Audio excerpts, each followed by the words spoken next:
Hello and welcome back to our channel Credent Classes and Edifications. Alright pals, last class में हमने पढ़ी थी prepositions on, in और at. Alright?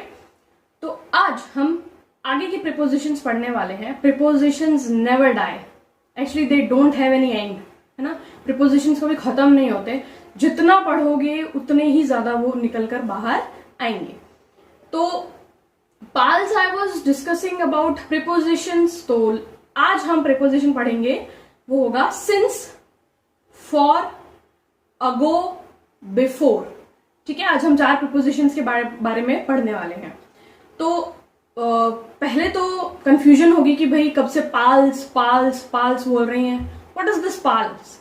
तो PALS, पाल्स का मतलब क्या होता है? दोस्त, फ्रेंड, है ना, कलीग, योर मेट, क्लासमेट. ठीक है, तो आपके जो दोस्त होते हैं उनके लिए हम वर्ड पाल्स भी प्रेफर कर सकते हैं, जो आपके साथ काम करते हैं या आपके साथ रहते हैं. तो पहला जो प्रिपोजिशन आज हमारा है वो है सिंस. सिंस वर्ड का मतलब क्या होता है? तब से, है ना, तब से ही हम ये काम कर रहे हैं.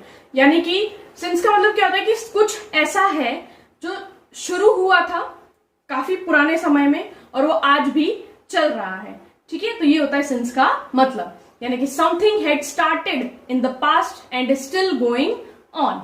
ठीक है, तो एक सर्टेन पॉइंट ऑफ टाइम को शो करता है. जैसे कि मैंने एग्जांपल लिया, I have been toiling in this office since 1980.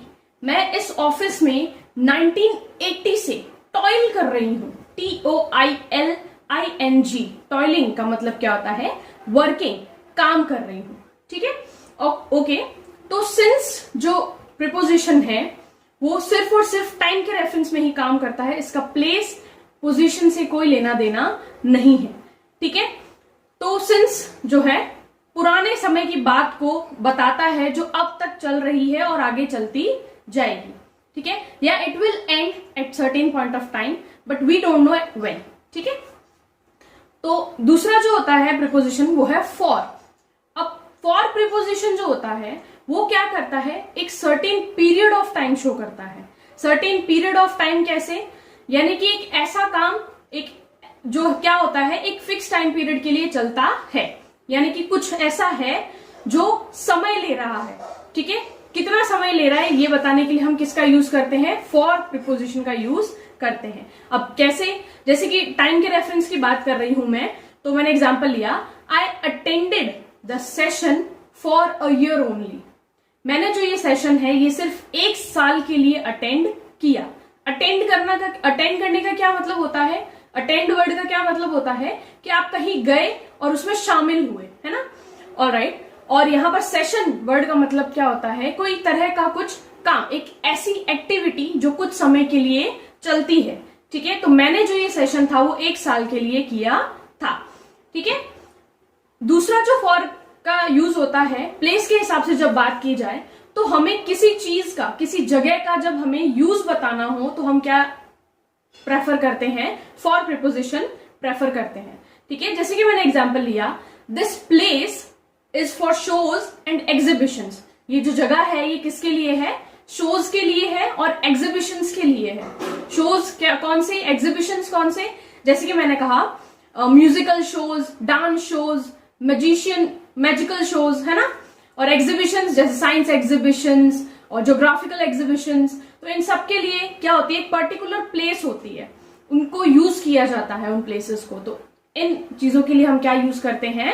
For preposition का यूज करते हैं. एक और एक्सेप्शन है फॉर का, वो क्या है? जब हमें किसी को कोई कारण बताना हो, है ना, कारण बताना हो. जैसे कि मैं इस कारण से आज बहुत खुश हूं, मैं आज उस कारण से बहुत दुखी हूं. ठीक है, मैंने एग्जाम्पल लिया, I am really glad for you that you passed in board exams. मैं तुम्हारे लिए बहुत खुश हूं क्योंकि आज तुमने बोर्ड एग्जाम्स क्लियर कर लिए हैं. ठीक है, तो रियली ग्लैड, ग्लैड वर्ड का मतलब क्या होता है? बहुत खुश होना, है ना. तो आज मैं तुम्हारे लिए बहुत खुश हूं. क्यों? क्योंकि तुमने बोर्ड एग्जाम्स क्लियर कर लिए हैं. So you have a reason, right. Well, happiness का कोई रीजन नहीं होता, आप कभी भी खुश हो सकते हैं. एक्चुअली आपको हमेशा खुश ही रहना चाहिए. ठीक है, ऑलराइट. तो फॉर का यूज जो होता है वो टाइम के रेफरेंस में और प्लेस के रेफरेंस में और एक्सेप्शन में कहाँ वो यूज होता है, कैसे यूज होता है, ये हम देख चुके हैं। बात करते हैं अगो की। अगो बहुत कॉमन वर्ड है, पता नहीं कितनी बार सुना होगा, है ना। Ago word, once upon long time ago there was a king and a queen. Long time ago there was a lion in a jungle who was known as the king of jungle, है ना। तो long time ago का मतलब क्या होता है कि बहुत समय पहले। तो ago वर्ड क्या है, यहाँ पर एक पास्ट टाइम को रिप्रेजेंट कर रहा है, पास्ट में जो कुछ समय था उसको रिप्रेजेंट कर रहा है, ठीक है। अगो, सिंस और फॉर में डिफरेंस क्या होता है? सिंस में क्या होता है कि कोई काम पास्ट में शुरू जरूर हुआ है लेकिन वो अभी तक खत्म नहीं हुआ, वो चल रहा है और आगे भी चलेगा, ठीक है। कब रुकेगा ये हम नहीं जानते।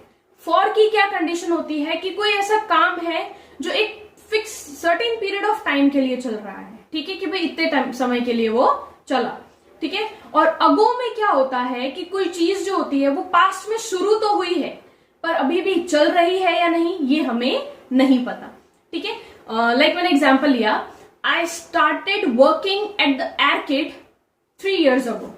मैंने आर्केड में 3 साल पहले काम करना शुरू किया था। मैं अभी भी काम कर रही हूं या नहीं ये किसी को नहीं पता। अब आर्केड वर्ड का मतलब क्या होता है?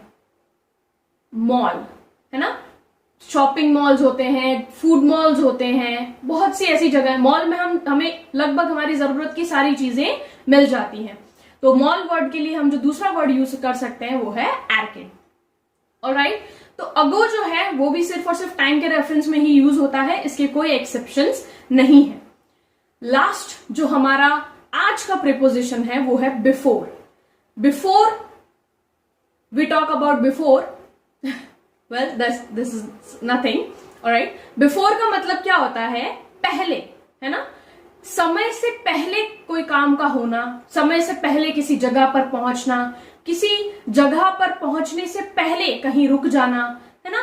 तो बिफोर का यूज क्या होता है? एक सर्टेन पॉइंट ऑफ टाइम को रिप्रेजेंट करता है लेकिन उस टाइम से पहले के टाइम को, है ना, यानी कि किसी समय से पहले का जो समय है उसको रिप्रेजेंट करता है।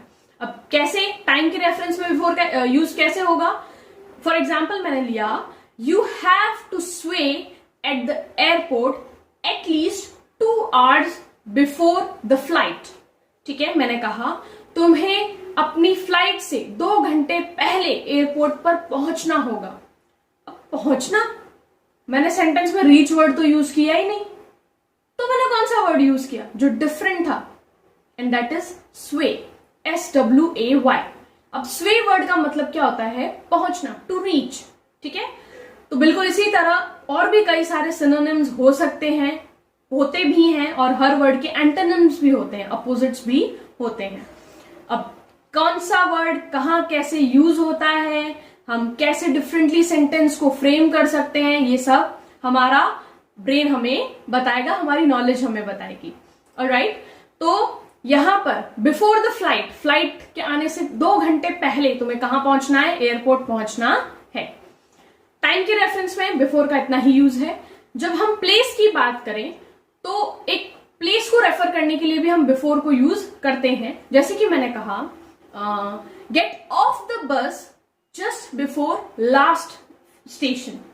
मैंने कहा बस से उतर जाना लास्ट स्टेशन आने से पहले, यानी कि लास्ट स्टेशन, जो लास्ट प्लेस बस की आने वाली है उससे पहले वाले स्टेशन पे आपको उतरना है। गेटिंग ऑफ द बस क्या मतलब होता है इसका? कि आपको बस से उतरना है, ठीक है। उस पर्टिकुलर जगह से आपको फाइनल स्टेशन पहुंचने से पहले आपको अपनी लोकेशन पे उतरना है, ठीक है। और तीसरा जो बिफोर का यूज होता है वो पोजीशन को इंडिकेट करने के लिए होता है। पोजीशन कैसी? किसी भी ग्रोसरी लिस्ट में, है ना, किसी अल्फाबेटिकल लिस्ट में, और किसी भी पर्टिकुलर लिस्ट में, किसी पोएम की स्टेंजाज में, है ना। तो हम क्या कर सकते हैं, ऐसी पर्टिकुलर चीजों में हमें पोजीशन अगर बतानी है किसी भी वर्ड की, किसी भी लेटर की, किसी भी आइटम की, तो उसके लिए हम क्या यूज करते हैं? बिफोर का यूज करते हैं। Just taking a simple example, I said the letter D comes before E and after C. Before after हम जानते हैं, बिफोर मतलब पहले और आफ्टर मतलब बाद में। मैंने कहा जो लेटर डी है वो ई से पहले आता है, बिफोर ई, और सी के बाद आता है, आफ्टर सी। ठीक है, तो यहां पर बिफोर आफ्टर का डिफरेंस तो हमें समझ आ ही गया है कि हाँ ठीक है। और हमने क्या किया है, अल्फाबेटिकल लिस्ट में से एक पर्टिकुलर लेटर निकाला है डी, और उसकी पोजीशन हमने बताई है कि वो पहले किसके है और वो बाद में किसके है। तो आज हमारे जो since, for, ago, before, basically ये जो चारों थे ये सिर्फ और सिर्फ टाइम के रेफरेंस में ज्यादा वैल्यू रखते हैं। बाकी जो प्लेस और पोजीशन के हिसाब से मैंने डिस्कशन किया है वो प्रीपोजिशन के पॉइंट ऑफ व्यू से काउंट नहीं होता है। ठीक है, they are, we can say they are exceptions. ठीक है, ऑलराइट। तो आज जो हमने प्रीपोजिशंस किए हैं उसमें मैंने वोकैब वर्ड्स यूज किए हैं, जैसे कि लास्ट क्लास में भी मैंने कहा था आपको उन वोकैब वर्ड्स के क्या करने हैं, थोड़े से सिनोनिम्स निकालने हैं, कुछ एंटोनिम्स निकालने हैं और अपने खुद के सेंटेंस फ्रेम करने हैं। फ्रेमिंग आई होप आपको पता होगा, लास्ट क्लास में हमने डिस्कस किया था। ऑलराइट, आगे के प्रीपोजिशंस के